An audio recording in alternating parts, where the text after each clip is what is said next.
get things moved around. We've got some friends coming. We need some extra room for camper trailers that's not going to be in the way of all the work that's going on. So we're going to be shuffling things here.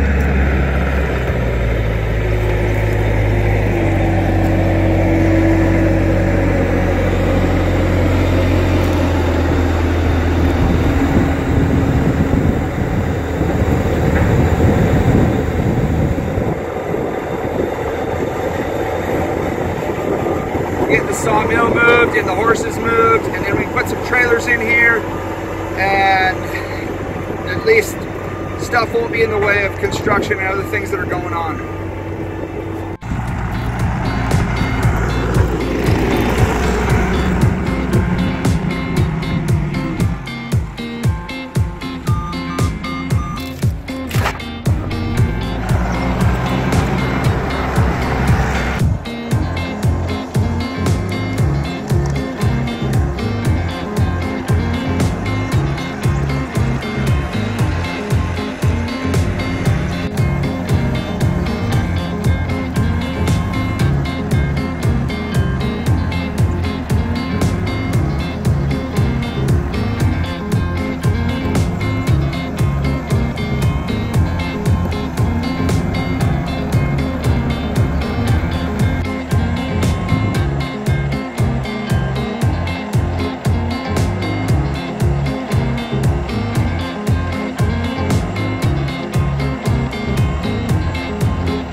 It's really handy to have a piece of equipment that you can just pick the saw up and move it.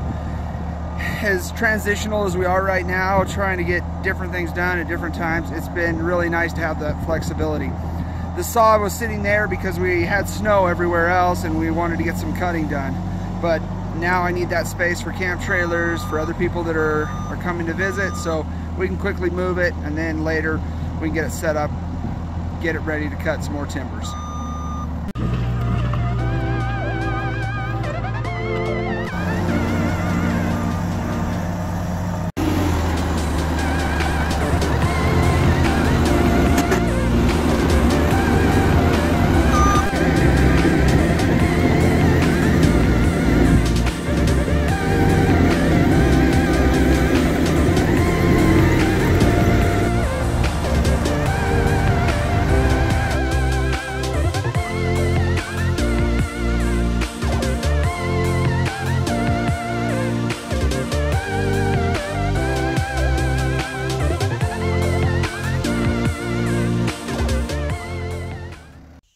The one thing I'm really excited about is the kids being able to go somewhere, set up the little table, and color, draw, play board games, hang out, and have a lot of fun while we're camping out and working on the cabin this summer.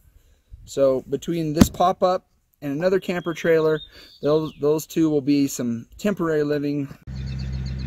So this beautiful cherry one owner pop-up tent trailer was part of a deal that I did for a neighbor. They needed some things done. They had this trailer, they wanted to get rid of it. We did some work for them. In trade, we got the trailer. So we're gonna use the trailer. We kind of got it set up off the ground. It came with tires, but both tires were flat, so I had to build my own suspension. The beauty of being able to cut my own timbers, and I could put my own trees underneath it. So the thought is, while we're working on the cabin and we've got the family up here, this will give us some extra space for the kids to sleep and be really comfortable while we're here working on the cabin.